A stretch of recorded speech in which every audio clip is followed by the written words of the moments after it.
గజాననం భూతగణాదిసేవితం కవిత్వజం భూబలచారు రక్షితం ఉమాసుతం శోక వినాశకారకం నమామి విఘ్నేశ్వర పాద పంకజం.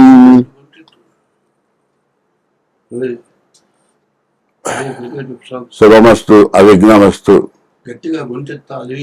శ్రీశైలేశవయా భాద్రం దీవత్యాదిగుడార్ణవం యతీంద్ర ప్రవణం వందే రమ్యజామాతరం మునిం లక్ష్మీనాథ సమారంభాం నాదయాముని మధ్యమాం అస్మదాచార్య పర్యంతాం వందే గురు పరంపరాం. యో నిత్యమచ్యుత పదాంబుజ యుగ్మరుక్మ వ్యామోహతస్తదితరాణి తృణాయ మేనే అస్మద్గురోర్భగవతోస్య దయైక సింధో రామానుజస్య శరణౌ శరణం ప్రపద్యే. లోకా సమస్తా సుఖినో భవంతు. జరుగుతున్న ఈ పరాభవనామ సంవత్సర చైత్ర శుద్ధ యుగాది శ్రీరామనవమి పండుగను మనం ఎంతో వైభవంగా జరుపుకున్నాం. ప్రజలందరూ ఎంతో సుసంతోషాలతో ఉండాలని కోరుకుంటూ గురువు గారి ఆజ్ఞ ప్రకారం ఈ రాశులు మనకు జరిగే రాశులలో కొన్ని విశేషాలు చెప్పుకుందామని ప్రయత్నం చేస్తున్నాను. ఈ సంవత్సరంలో మనకి అత్యంత వైభవంగా శుభప్రదంగా గురువు రాజుగా వచ్చాడు. సకల సౌఖ్యాలతో శుభాలతో పాడి పంటలతో ప్రజలందరూ సుఖంగా వర్ధిల్లుతారని గురువులు కొంతమంది సెలవిచ్చారు. కానీ కొన్ని గ్రహాల వల్ల కొంత బాధలు తప్పవు. ఆ గ్రహాల్లో ముఖ్యమైన వారు శనీశ్వరుడు. ఆ శనీశ్వరుడు కొన్ని గ్రహాలకు వేరు చేకూరుస్తూ కొన్ని గ్రహాలకి ఆటంకాలు పరుస్తూ ఉన్నాడు. వాటిలో సింహరాశికి, ధనుసు రాశికి, కుంభరాశికి, మీనరాశికి, మేషరాశికి ఈ 5 రాశులకు శని వలన కొన్ని ఇబ్బందులు కలిగిస్తారు. స్థానచలనము, తన శక్తికి మించిన విపరీత ఖర్చులు, మనిషికి చెప్పరాని బాధ. ఇవాళ మనం గడుపుద్దా లేదా, రేపు ఎట్లా ఉంటుందో, ఇవాళే బాగా భయపడుతున్నాం మనం, ఇంకా సేపటికి ఏం జరుగుతుందో మనిషిలో కొంత భయపడతాడు. కానీ మనిషి కొంత మేధాశక్తితో ఆ స్వామిని స్మరిస్తూ, ఆ శనైత్యుని స్మరిస్తూ ఏమని, నీలాంజన సమాభాసం రవిపుత్రం యమాగ్రజం ఛాయామార్తాండ సంభూతం తం నమామి శనైత్యరం. కొంతమందికి ఈ శ్లోకం రాకపోవచ్చు. వచ్చిన వారు చదువుకొని కొన్ని బాధల నుంచి తప్పుకోవచ్చు. అయినా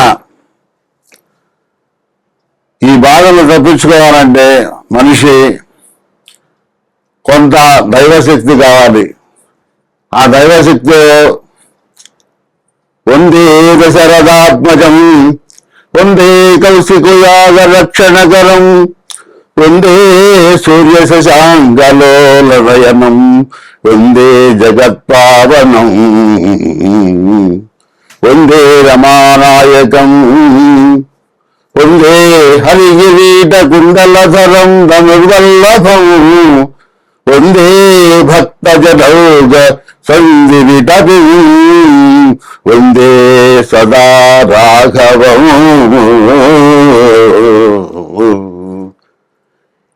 ఈ శనైత్య నామం కూడా చేయలేనాడు. ఈ రామాన్ని 2 అక్షరాలతో చదువుకొని ఆ జపించుకొని అతని బాధల్లో నుంచి తప్పుకొని ప్రశాంతంగా జీవించగలగాలని కోరుకుంటూ ముందుగా అష్టమ శని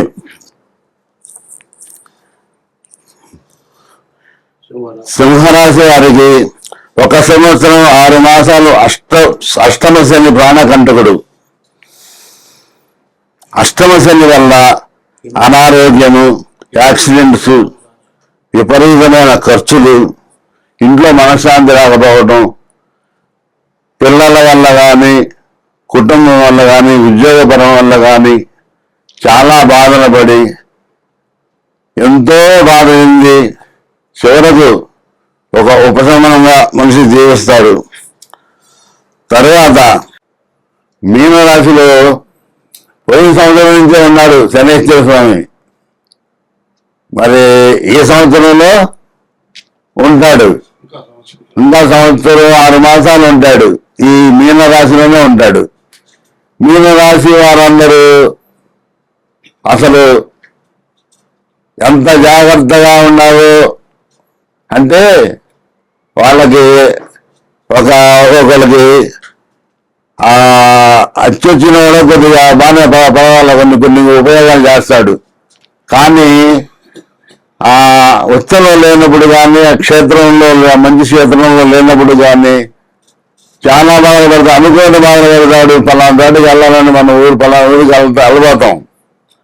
ఈ మధ్యలోనే ఇంకో ఊరికి వెళ్ళాలని చెప్పి అతను ఫోన్లు రావచ్చు, అనేక ప్రమాదాలు జరిగినాయి మీ వాళ్ళని చెప్పొచ్చు, నీ ఆస్తులు పోయినాయని చెప్పొచ్చు, కోర్టులో గెలవలేదని చెప్పొచ్చు. కొన్ని ముఖ్యమైన పనులు, అవాయిన పనులు కూడా అవ్వకుండా అంత బాధపడతాడు. ఏనాడు శని అంటే జన్మశని. అందువల్ల అతను ఎన్నో జాగ్రత్తగా రీతుల అతన్ని ధ్యానించు అతని జీవితం సుఖశాంతులతో చేసుకోవాలంటే ప్రతి శనివారం, ప్రతి క్షణం కూడా అతనికి శనివారం కాదు, ప్రతి క్షణం కూడా ఆయన మనసులో వెలుచుకుంటూ, ఆయన వెలుచుకోవడం పరమేశ్వరుణ్ణి, పరమాత్ముడిని ఇద్దరిని తెలుసుకొని శనీశ్వరుణ్ణి కానీ ఈశ్వరుణ్ణి కానీ అభిషేకంతో తృప్తిపరుచుకొని, అతనికి ఏంటంటే మన ఆహారం, మన ఆకలైంది, మనకు ఆకలైతే ఏం తింటాం, మనకు కావింది ఎంత సంతోషంగా ఉంటాం. అంతే పరమేశ్వరుడి దగ్గర కూడా వెళ్ళి ఒక పండు, ఒక కొబ్బరికాయ, పాలు, నీళ్లు, తమలపాకు ఏదో ఒకటి ఆయనకి కావాల్సింది మన ప్రతిఫలం ఇచ్చామని సంతోషపడితే ఆ దోషం కొంత మేరకపోవచ్చు. అది ప్రతి జీవి ఆ మీనరాశి ప్రతి ఉన్నాడు జాగ్రత్త పడాలని చెప్పి కోరుకుంటూ స్వస్తి. హరే కృష్ణ కృష్ణ కృష్ణ హరే హరే, హరే రామ రామ రామ హరే హరే. ఇద్దరు రాముడు కృష్ణుడు, ఇద్దరు పరమాత్ముడే, నారాయణాంశ సంభూతులే. ఆ నారాయణాంశ సంభూతుల్లో శ్రీకృష్ణుడు ప్రతిరోజు గోష్టం అంటే గోవులది పాక, ఆ పాకలోకి వెళ్ళి గోసేవ చేస్తాడు. ఆ గోవు ఉన్న ఆ గోవు గోష్టం అంటారు దాన్ని, శుభ్రపరిచి దానికి ఆహారం పెట్టి వాటికి దండం పెట్టుకొని ప్రతిరోజు, మరి ఆయన శ్రీకృష్ణ పరమాత్ముడే అంటే దేనికి చేస్తున్నారు?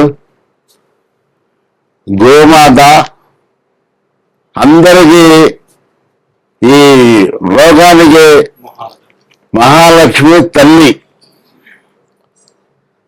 అటువంటి గోమాతకి మనం ఇప్పుడు మానవులు, ఈ మానవ లోకంలో కూడా ఆ గోమాతలు ఉన్నాయి, చూస్తున్నాం ప్రతిరోజు. మనం వింటున్నాం, హాయిగా ఉంటున్నాం. కానీ ఆ గోమాతలు ఇప్పుడు ఎట్లా పరిస్థితుల్లో ఉన్నాయో ఆలోచించి మన ప్రవర్తన కూడా మనం చేస్తుంటే ఇంకోళ్ళు చేస్తారు. మన శక్తి కలది అరటికాయ కానీ, జాంకాయ కానీ, ఆహారం కానీ, అట్లు కానీ, ఇడ్లీలు కానీ, ఏదైనా సరే ఏ పెట్టినా తింటున్న అన్నం కానీ మన ఇంటి ముందుకు వచ్చినా రాకపోయినా బజార్లో కనపడినా తీసుకెళ్ళి మన ఇంట్లో ఉన్నది తీసుకెళ్ళి ఆ అమ్మ దగ్గర పెడితే శుభ్రంగా తింటుంది. మనం చేసుకున్న పాపాలు ఇట్లా ఈ పుణ్యకార్యాల్లో కొన్ని వెళ్ళిపోతాయి. మన పాపాలంతా పటాపంచలైపోతాయని తెలుసుకుంటే మరి మనం ఎంత త్వరపడే వాళ్ళని మనం సేవించాలి. కొన్ని తెలియవు మనకి. కొంతమంది వేస్ట్ అంతా ఆకులు ఏదో ఉంటాయి తినే అవన్నీ ఏం చేస్తున్నారు, క్యారీ బ్యాగుల్లో 2 క్యారీ బ్యాగులు పడుతున్నారు వాసన వస్తుందని. 2 క్యారీ బ్యాగుల్లో కట్టి మూట కట్టి ఆహారం ఉన్నా సరే మూట కట్టి ఆ మూట 2 రోజులు ఇంట్లో పెట్టి బయట పారేస్తారు. ఆ బయట పారేస్తే అది మన పశువు ఏం చేస్తుంది, ఆవు కానీ ఎద్దు కానీ తెల్లగొడ్డు ఏదైనా సరే పోతా ఆ కవరు ఆహారం అని చెప్పి తీరేస్తుంది. ముందు రాదు రాత్రి అట్ట ఇటు ఆ వాసనకి అది పగిలిపోయి ఆ ఆకులు బయట రాకుండా మొత్తం నవిలి మింగేస్తుంది.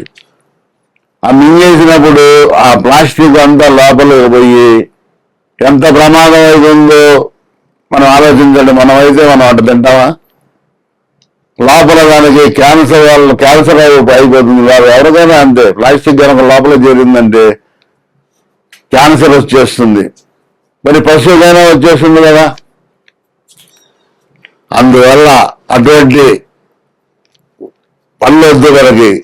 శుభ్రమైన ఆహారం పెట్టి ఆవుల్ని ఏ ప్రాణికైనా సరే ఒక మనిషికైనా సరే మనం ఆహారం పెడితే మనకి ఎంతో ప్రయోజనం. మనం చూడంగానే చెప్తున్నా, ఒకరోజు పెట్టినాం, మరుసటి రోజు వచ్చి చూసుడు మన కళ్ళు చూసి అమ్మా నడుస్తుంది, ఇదంతా నాకుద్ది పెట్టమంటది. మరి ఎంత విశ్వాసం ఉంటుంది మనిషి చదువుతున్న మనిషి అడ్డాండు ఇవాళ ఇంటి రేపు మర్చిపోతాడు. కొంతమంది ఉన్నారు మహానుభావులు, ఏదో కొంతమంది విశ్వాసం చూపిస్తారు, అందరూ అడ్డా ఉండరు. కృష్ణుడిని ఆవును పూజించినప్పుడు మనం ఎంత విలువైందో మనం తెలుసుకొని, మరి ఈశ్వరుడి దగ్గర ఎవరుంటారు? ఎద్దు, వృషభం. మరి రైతు దగ్గర ఎవరున్నారు? ఇద్దరున్నారు, వీళ్ళిద్దరు తల్లి తండ్రి. మరి ఆ తండ్రి ఆ రైతుకి ఎంత సేవ చేస్తున్నాడు? రైతు కుటుంబం ఉంది, రైతుకి 4 అన్నదమ్ములు ఉన్నారు. 4 అన్నదమ్ములకి సాయం చేస్తున్నారు ఆ పొలం పనికి? లేదు. ఈ 2 కాడి జోడెతులు కట్టుకొని 10 మంది చేసే పని ఆ 2 జీవాలు చేస్తున్నాయి. చేసేటప్పుడు చెప్తున్నా, మన సంవత్సరం తినే పోషణ సంపాదిస్తున్నాయి. వాళ్ళని మనం ఎంత సుఖపెట్టాలి, ఎంత ఆహారం ఇవ్వాలి, మనం ఏ పండుగ వచ్చినా ఏ రోజైనా ఏది చేసుకున్నా సరే వాళ్ళకి పెట్టి మనం తినాలి. అట్లా చేస్తున్నారు కొంతమంది రైతులు. చేశారు ఇదివరకు చేశారు. చేసి వాళ్ళు కొన్ని దోషాలు బాగొట్టుకొని కృతార్థులయ్యారు. మనం కూడా గోవుని సేవించి ఎంతో పుణ్యం సంపాదించుకోవాలని మనవి. స్వస్తి. నా పేరు పానుగంటి వెంకటేశ్వరరావు. నా ఫోన్ నెంబర్, సెల్ నెంబరు 8179551467. స్వస్తి. నమోస్తు రామాయ సలక్ష్మణాయ దేవై చ దస్యై జనకాత్మజాయై. నమోస్తు రుద్రేంద్రయమానలేభ్యో. నమోస్తు చంద్రార్కమరుద్గణేభ్యः. లోకా సమస్తా సుఖినో భవంతు. ఓం శాంతి శాంతి శాంతి.